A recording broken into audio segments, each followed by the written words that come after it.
Digital arrest. आप भी हो सकते हैं डिजिटल अरेस्ट।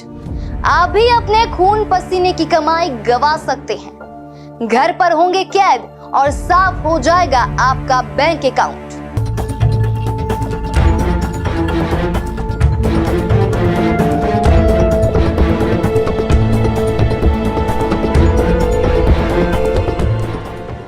नमस्कार, स्वागत है आपका इंडियन न्यूज में। मैं हूं आपके साथ संजना कुशवाहा। वैसे तो माँ बाप बच्चों को सिखाते हैं कि बाहर जा रहे हो, कोई कुछ दे तो खाना मत। कोई कहे कि चलो तुम्हारे पापा बीमार हैं, उन्हें कुछ हो गया है तो चल मत देना, क्योंकि ऐसे लोग झूठ बोलकर तुम्हें ठग लेंगे और तुम्हें किडनैप कर लेंगे। लेकिन अब तकनीकी कलयुग में बच्चों को अपने ओल्ड एज पेरेंट्स को समझाने की नौबत आन पड़ी है कि उनके फोन पर पैसे पेटीएम करने की बात कर रही औरत उनकी मुरैना वाली मौसी या बरेली वाली बुआ नहीं है। ये तकनीक के ताऊ है जो पैसा ऐंठने के लिए किसी की भी आवाज निकाल लेते हैं। जी हाँ, जैसे जैसे दुनिया डिजिटल हो रही है, ऑनलाइन धोखे के तरीकों में भी तेजी से बदलाव हो रहे हैं। आपको बता दें, भारतीय रिजर्व बैंक ने अपनी एक रिपोर्ट में बताया कि वित्त वर्ष 2023 में करीब 30,000 करोड़ रुपए से ज्यादा के बैंक फ्रॉड रजिस्टर किए गए हैं। वहीं बीते दिनों नोएडा में एक ऐसा ही मसला देखने को मिला, जिसमें स्कैमर्स ने एक महिला को घर पर ही बंधक बनाकर उससे करीब 5,20,000 रुपए ठग लिए। तो आइए अब आपको बताते हैं कि आखिर ये डिजिटल अरेस्ट है क्या, कैसे ये ठग लोगों को अपना शिकार बनाते हैं और इससे कैसे आपको बचना है। ये सारी जानकारी आपसे साझा करेंगे, हमारे साथ अंत तक बने रहिए। साइबर क्राइम का यह बिल्कुल नया तरीका है जिसमें स्कैमर्स पुलिस, सीबीआई या कस्टम का अधिकारी बनकर आपको कॉल करते हैं और डराकर घर पर ही बंधक बना लेते हैं। इस स्कैम का यह खेल यहीं से शुरू होता है। इस तरह के स्कैम को डिजिटल हाउस अरेस्ट कहते हैं। जैसा कि इसके नाम से पता चलता है कि इसमें स्कैमर्स पीड़ित को कॉल या वीडियो कॉल करते हैं और बंधक बना लेते हैं। जैसा कि हमने बताया, स्कैमर्स एक ऐसा सेटअप बना लेते हैं जिसमें लगता है कि वे पुलिस स्टेशन से बात कर रहे हैं। साइबर अपराधी पीड़ित को कॉल करके कहते हैं कि आपके फोन नंबर, आधार या बैंक अकाउंट से गलत काम हुए हैं और वे गिरफ्तारी का डर दिखाकर पीड़ित को घर पर ही कैद कर लेते हैं। उन्हें पैसे देने के लिए मजबूर कर देते हैं। नोएडा के हालिया उदाहरण से हम इस स्कैम के तरीके को समझ सकते हैं। नोएडा में रहने वाली महिला ने बताया कि उन्हें एक कॉल आया। यह कॉल इंटरनेशनल कुरियर कंपनी के कर्मचारी ने किया था। उसने महिला को बताया कि उनके नाम से भेजे पार्सल में ड्रग्स मिला है। महिला ने जब इस तरह की किसी भी पार्सल की जानकारी ना होने की बात कही तो उन्होंने बताया कि वे इसकी शिकायत मुंबई साइबर क्राइम ब्रांच में दर्ज करवा रहे हैं। इसके बाद महिला के पास एक वीडियो कॉल आता है जिसका बैकग्राउंड किसी पुलिस स्टेशन का था।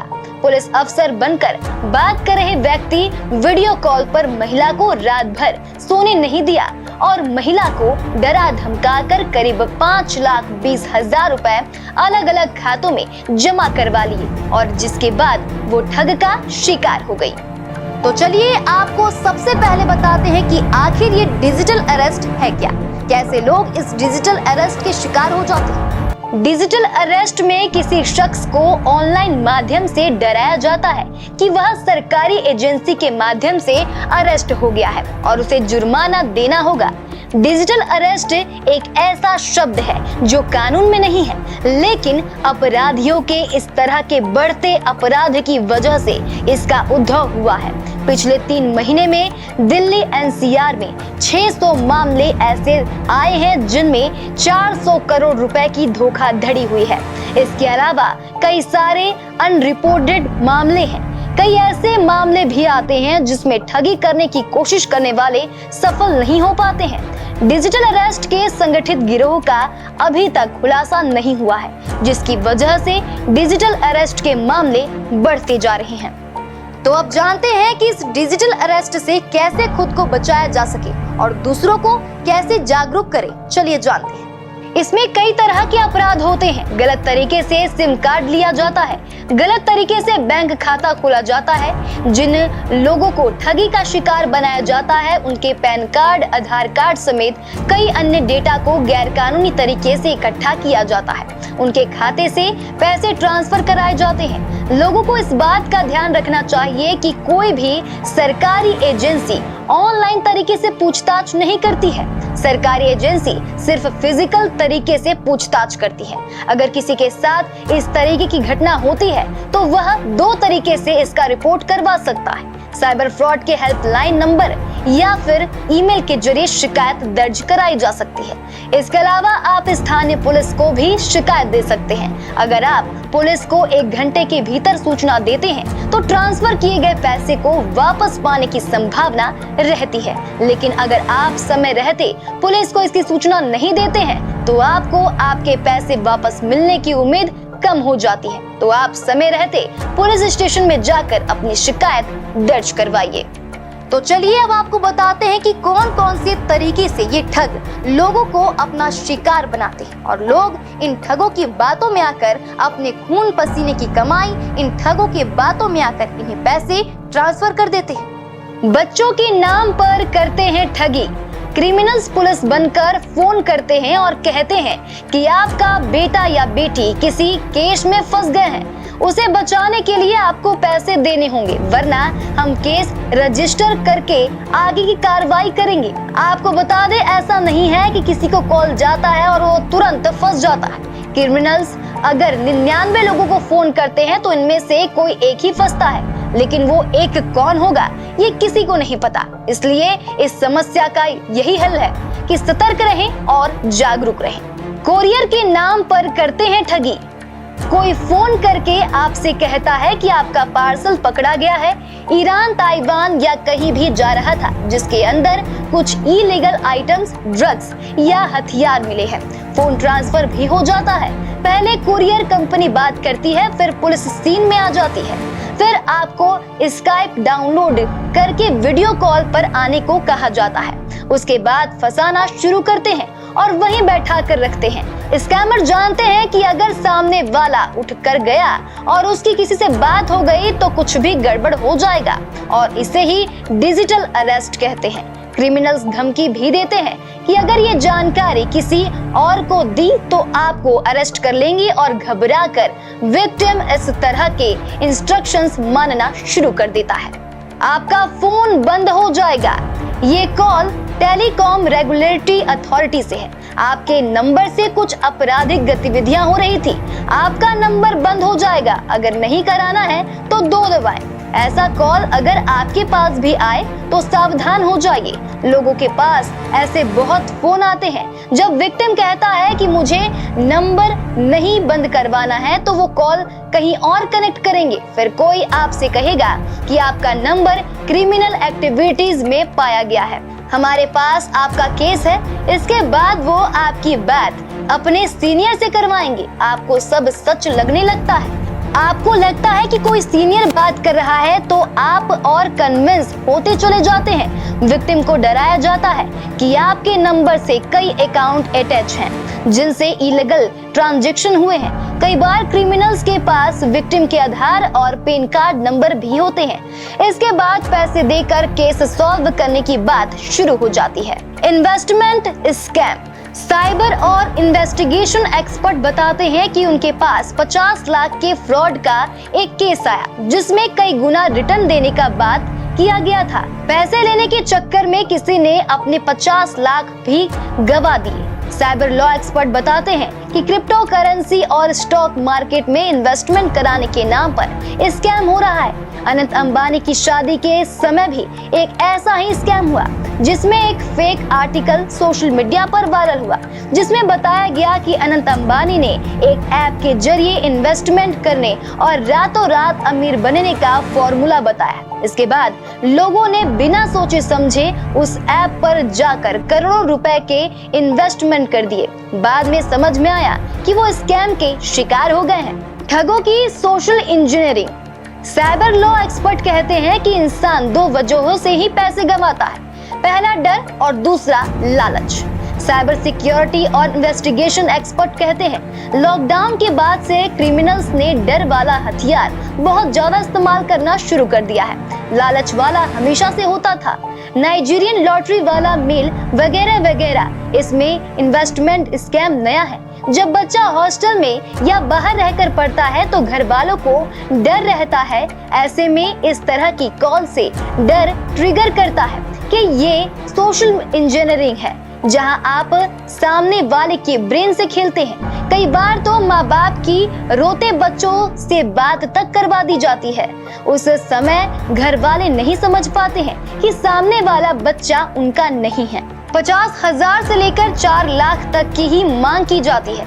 ऐसे मामलों में क्रिमिनल ज्यादा समय नहीं लेते हैं और ना ही ज्यादा पैसों की मांग करते हैं, क्योंकि हो सकता है कि बच्चे का फोन ही माँ बाप के पास आ जाए। यूपीआई की लिमिट भी 1 लाख के बाद खत्म हो जाती है और इससे ही केवल तुरंत पैसे भेजे जा सकते हैं। यूपीआई का ड्रॉबैक इंडिया में है, इसकी वजह से स्कैम बहुत ज्यादा हो रहे हैं। यूपीआई का अगर फायदा है तो इसके नुकसान भी हैं। जो लोग ऐसे क्रिमिनल्स के चक्कर में फंसते हैं उसमें यूपीआई प्रेफर्ड माध्यम है, जो कुछ सेकेंडों में ही पेमेंट हो जाती है और उसके बाद आपको पता लगता है कि मैंने तो गलत कर दिया है। रिटायर्ड लोगों को ऐसे बना रहे हैं निशाना।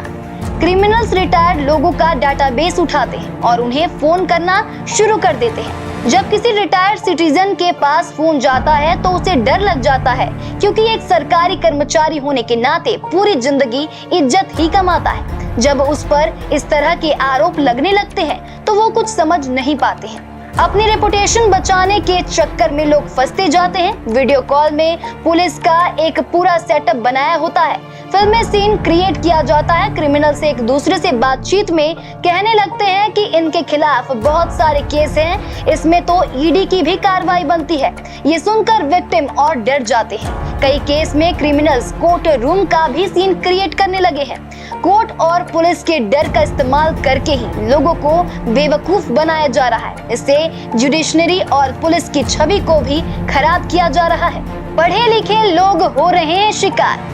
ऐसा नहीं है कि केवल अनपढ़ लोग ऐसी चीजों में फंसते हैं। इस तरह के स्कैम में ज्यादातर पढ़े लिखे लोग ही शिकार बनते हैं। आपको बता दें, एक प्रोफेसर ने करोड़ों रुपए ऐसे ही स्कैम में गवा दिए हैं। अगर एक प्रोफेसर के साथ ऐसा हो जा रहा है तो ऐसा नहीं है कि उनको कोई समझ नहीं है। वह कहते हैं कि ये कुछ इस तरह की बातें करते हैं जहां पढ़ाई लिखाई से कोई भी संबंध नहीं है। इंटेलिजेंस काम में नहीं आती है।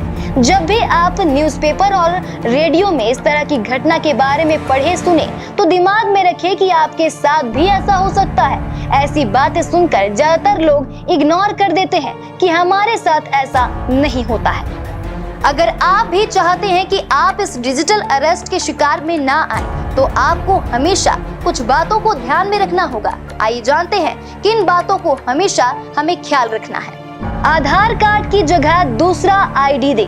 अगर आप कहीं घूमने जा रहे हैं या कहीं भी जा रहे हैं और आपको सामने वाला इंसान आईडी प्रूफ के लिए आपसे आपका आधार कार्ड या कुछ भी पहचान के लिए मांग रहा है तो आप उन्हें आधार कार्ड बहुत आसानी से निकाल कर ना दें। इसकी बजाय दूसरा कोई आईडी कार्ड इस्तेमाल करें, क्योंकि अधिकतर ठग आधार कार्ड के माध्यम से ही ठगी करते हैं। क्रिमिनल की बात मानी तो जेब होगी खाली।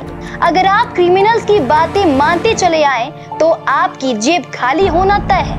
अनजान फोन कॉल को एंटरटेन नहीं करें। अगर गलती से बात मानकर वीडियो कॉल कर भी लिया, आपके सामने कोई पुलिस अधिकारी की ड्रेस पहनकर बैठा हुआ है तो तुरंत उस कॉल को कट कर दीजिए, क्योंकि पुलिस को जो भी कार्रवाई करनी होती है वो करती है। आपको फोन करके पहले से ही जानकारी नहीं देगी। किसी भी अनजान इंसान को अपनी जानकारी नहीं देगी। कभी भी कोई आपको वीडियो कॉल करके इस तरह की जानकारी देता है, आपका फोन नंबर, आधार कार्ड या किसी चीज से गैर कानूनी इस्तेमाल हो रहा है तो उस पर यकीन ना करें। या फिर वह आपको कहे कि आपका कोई जान पहचान का आपका बेटा, बेटी, पति, पत्नी या कोई रिश्तेदार किसी केस में फंस गया है तो उस पर भी यकीन ना करें, जब तक कि उनके नंबर से आपको खुद कॉल करके यह सब ना बताया जाए और आपको लगे कोई आपके साथ फ्रॉड करने की कोशिश कर रहा है तो आप नेशनल साइबर हेल्पलाइन नंबर पर कॉल करके अपनी शिकायत दर्ज करवा सकते हैं। इसके साथ ही आप सोशल मीडिया प्लेटफॉर्म एक्स पर साइबर दोस्त को टैग करके भी अपनी शिकायत दर्ज कर सकते हैं। आप नजदीकी साइबर पुलिस थाने में भी शिकायत दर्ज करवा सकते हैं। एक बात का ध्यान रखें कि पुलिस या कोई एजेंसी आपको कभी कॉल या धमकी नहीं देते हैं। इन्वेस्टिगेटिंग एजेंसी या पुलिस लीगल प्रोसेस के साथ कार्रवाई करती है। अगर आपको भी इस तरह की डराने धमकाने वाले की कॉल आती है तो आप बिना डरे लोकल पुलिस स्टेशन जाएं और अपना कंप्लेन करें। तो आज हमने डिजिटल अरेस्ट के बारे में सारी जानकारी जानी कि कैसे ये ठग सबको अपना शिकार बना रहे हैं और कैसे हमें जागरूक रहना है। अगली बार फिर मिलेंगे एक नए विषय को लेकर। तब तक के लिए दीजिए हमें इजाजत। नमस्कार।